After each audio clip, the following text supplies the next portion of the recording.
հարգարժան դիրեք, թույլ տվեք ձեր ուշադրությանը ներկայացնել ուռուցքաբանական, վիճակագրական, առանցքային ցուցանիշները, բևեռելով ձեր ուշադրությունը ուռուցքաբանական ոլորտի հիմնախնդիրներին։ Ինչպես արդեն ասվեց, ամբողջ աշխարհում քաղցկեղից մահացությունը կազմում է շուրջ 9.600.000 դեպք։ Յուրաքանչյուր տարի արձանագրվում է 12-ից 18 միլիոն նոր դեպքեր։ Ընդ որում, մահացած 6 մահացածներից մեկի մահը պայմանավորված է քաղցկեղից։ Եթե դիտարկենք միջազգային տվյալները, ինչպես ասեցին արդեն իմ գործընկերները, հիմնական պատճառներն են հանդիսանում դա թոքի քաղցկեղն է, կոլորեկտալ քաղցկեղը, ստամոքսի քաղցկեղը, լարդի քաղցկեղը, կանանց շրջանում բավականին մեծ շրջանակների մեջ վերակատարում ունի թրծքագեղձի քաղցկեղը եւ արտանքի պարանոցի քաղցկեղը։ Ինչ է տեղի ունենում Հայաստանում։ Ինչպես ամբողջ աշխարհում, նաև Հայաստանում քաղցկեղները հանդիսանում են մահացության երկրորդ հիմնական պատճառը եւ մահացության դերը կազմում է շուրջ 21%։ Իհարկե, հարգելի գործընկերներ, երբ մենք խոսում ենք մահացության մասին, շատ կարևոր է, որպեսզի մենք մեր ուշադրությունը դարձնենք վաղաժամ մահացությանը, քանի որ ամեն ինչ պետք է լինի իր ժամանակին, եւ վաղաժամ մահացությունը նա բնական է, բավականին բացասական դերակատարում է ունենում եւ ժողովրդագրական եւ տնտեսական պատկերի վրա երկրում։ Համեմատելով 1990-ից մինչև 2019 թվականի տվյալները, պետք է փաստեն, որ մահացությունը աճել է շուրջ 1.9 անգամ։ Հարաբերական թվերը ներկայացված են երկու հիվանդությունների, երկու տարիների տեսակետից։ Եվ ինչպես դուք տեսնում եք, նա բացարձակապես չի զիջել իր տեղը տարիների ընթացքում։ Անդրադառնալով վաղաժամ մահացությանը, ես ուզում եմ ներկայացնել, որ ինչպես դուք տեսնում եք, մինչև 70 տարեկան մահացությունը կազմում է մոտ 54%, 35-ից 69 տարեկանների մոտ կազմում է շուրջ 36%։ Իհարկե, եթե դիտարկենք ըստ սեռի, տղամարդիկ հանդիսանում են թիրախային խորում, քանի որ իրենց մոտ մահացությունը ավելի բարձր է, եւ այս ներքևի գծապատկերի վրա ես նաև ներկայացրել եմ երկու տարիքային խմբերը, որպեսզի դուք արդեն ակնհայտորեն տեսնեք, թե ինչպիսին է պատկերը վաղաժամ մահացության տեսակետից։ Իհարկե, անցած տարին բավականին դժվար էր եւ COVID-19-ի համաճարակի պայմաններում մենք ունեցանք իհարկե բավականին մեծ մահացության եւ հիվանդացության թվեր։ Նաեւ մեզ հետաքրքիր էր ուսումնասիրել, թե COVID-ից մահացածների մոտ քանի տոկոսի մոտ է նախկինում եղել ախտորոշված քաղցկեղ եւ լարդի ցիրոզ։ Եվ ինչպես դուք տեսնում եք, ըստ տվյալների 2% մոտ եղել է նախկինում ախտորոշված թոքի քաղցկեղ եւ 1.7% մոտ ունեցել են լարդի հիվանդություններ, լարդի ցիրոզ։ Հիմնական պատճառը, ինչպես դուք տեսնում եք, հանդիսացել են արյան շրջանառության հիվանդությունները որպես օբյեկտիվ հիվանդություն։ Անդրադառնանք մարզային կտրվածքով քաղցկեղների մահացությանը, ինչպես դուք տեսնում եք,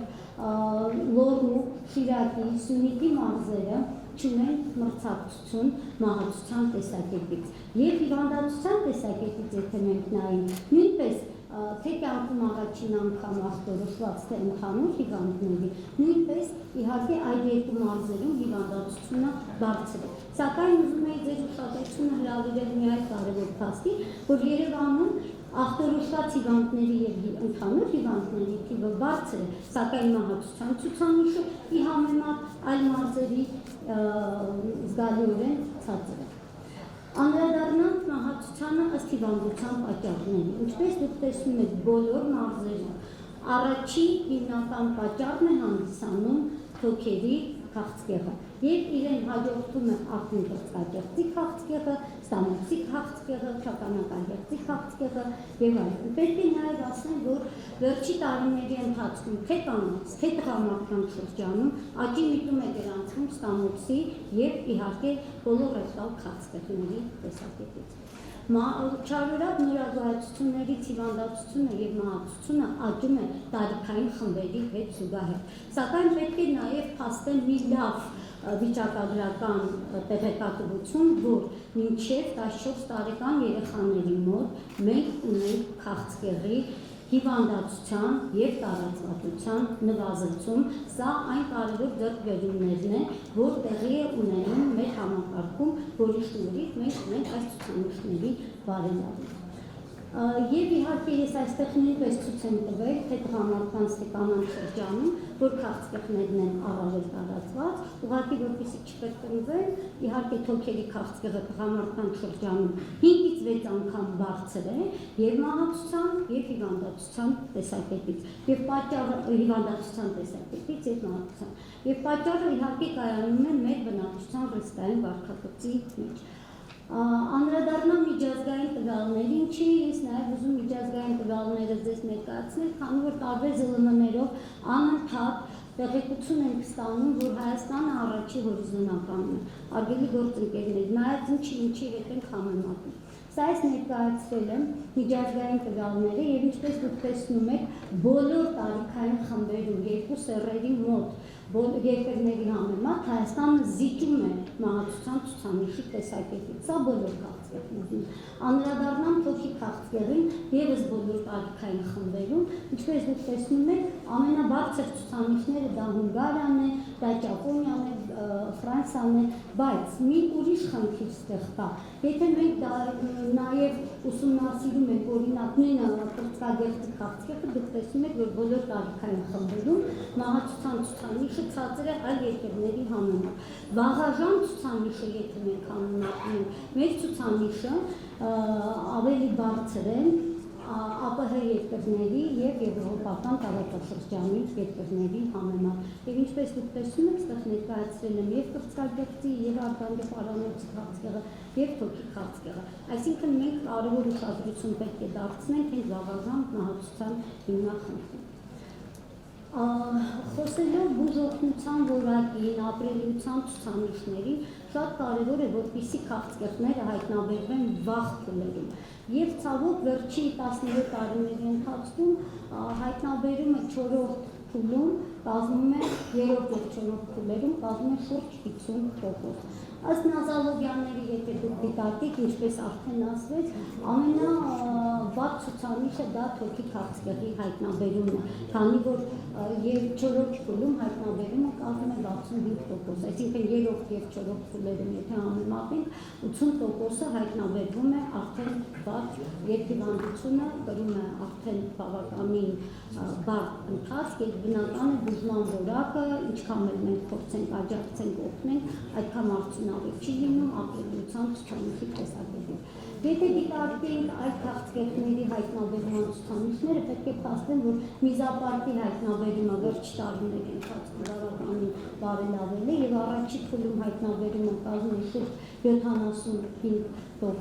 եւ բարելավել է կրծքագեղձի քաղցկեղի հայտնաբերումը, նաեւ ասեմ, որ ապրելիության ցուցանիշը նույնպես բարելավել է, որը նաեւ պայմանավորված է բուժման որակից։ Արգանդի պարանոցի քաղցկեղը 3-րդ եւ 4-րդ փուլերում կազմում է 62%։ Իհարկե,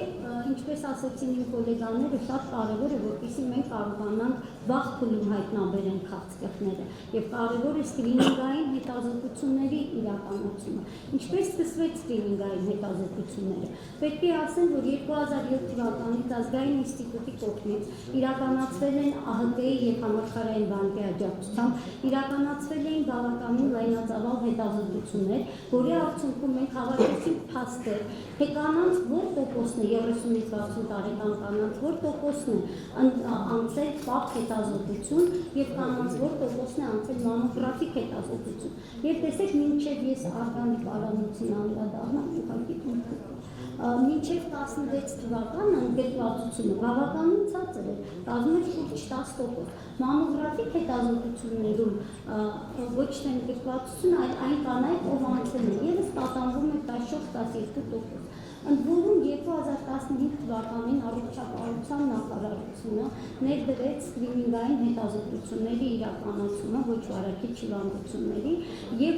մի ուղղվածությունը նվիրված էր հենց արգանդի պարանոցի վաղ հայտնաբերմանը։ Եվ շնորհիվ այս ծրագրի 300,000 կին անցան անվճար հետազոտություն եւ ներքևի գծապատկերի վրա ես նաեւ ներկայացրել եմ արդյունքները։ Պետք է փաստել, որ այս տարի ծրագիրը նույնպես շարունակ բերել է, որովհետև 20 թվականի ընթացքում մենք մի փոքր ընկերվածության խնդիր ունեցանք, որը պայմանավորված է հենց COVID-ով։ Հարգելի գործընկերներ, անդրադառնալով կադրային ներուժին, ես ուզում եմ ասել, որ սա շատ կարևոր է։ Կադրային ներուժը հանդիսանում է առողջապահական համակարգի այն կարևոր սյունը, որը իր վրա վերցնում է բավականին մեծ դերակատարում։ Եվ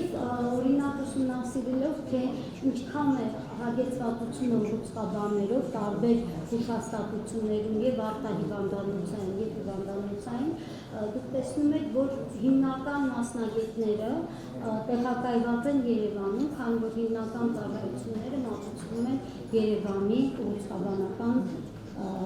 հաստատությունների կամ նման ծառայություն իրականացնողների կողմից։ Իհարկե, ինչպես ես ասեցի, որ մահացությունը հիվանդացությունը բարձր է եւ համահունչ լինելով ԱՀԿ-ի քաղցկեղի դեմ պայքարի միջազգային օրվա կարգախոսին, այս տարի բավականին մեծ ուշադրություն են դարձնում հենց ծխախոտի օգտագործման նվազեցմանը եւ ալկոհոլի օգտագործման նվազեցմանը։ Եվ նաեւ հակերտ ասեմ, որ թոքի քաղցկեղից մահացությունը պայմանավորված է տղամարդկանց մոտ այն փաստով, որ յուրաքանչյուր երկրորդը ծխում է։ Յուրաքանչյուր երկրորդ հարցվողը նշել է, որ ինքը տային պայմաններում գտնվում է երկրորդային ծխի ազդեցության տակ։ 27%-ը նշել են, որ գտնում են աշխատավայրում երկրորդային ծխի ազդեցության տակ։ Հարգելի գործընկերներ, նման պատկերը ունենալով բնական է հիվանդացության եւ մահացության ցուցանիշները պետք է լինեն բարձր։ Անդրադառնամ ալկոհոլի օգտագործմանը, պարզապես ասեմ, որ չարաշահումը հիմնականում ալկոհոլի տղամարդկանց մոտ է հայտնաբերվել եւ այն կազմում է շուրջ 11%, ընդհանուր չարաշահումը բնակչության շրջանում կազմել է 6%։ Անառողջ սննդակարգը եւ համաձայն ԱՀԿ-ի պահանջների, որ օրական պետք է օգտագործվի մինչեւ 5 չափաբաժին միրգ եւ բանջարեղեն, տեսեք հատվածների միայն 24%-ն է նշել, որ ինքը օրական օգտագործում է այդ նշված չափաբաժինները։ Ֆիզիկապես թերակտիվությունը կազմում է 20%։ Մենք ունենք այսօր ճարպակալման եւ ավելցուկային քաշի խնդիր, 50%-ը բնակչության տարապում է այդ խնդրով։ Ընդ որում նաեւ տեսեք, որ գոտկատեղի ճարպակալումը թե կանանց, թե տղամարդկանց մոտ կազմում է շուրջ 54%։ Եվ վերջում իհարկե անդրադառնամ, թե ինչ է պետք անել։ Մենք ունենք նման պատկեր, ինչպիսի քայլեր պետք է մենք անենք համաձայն ԱՀԿ-ի առաջարկությունների։ Շատ կարևոր է, որպեսզի մենք կատարենք կանխարգելումը։ Կանխարգելման կատարման համար պետք է լինի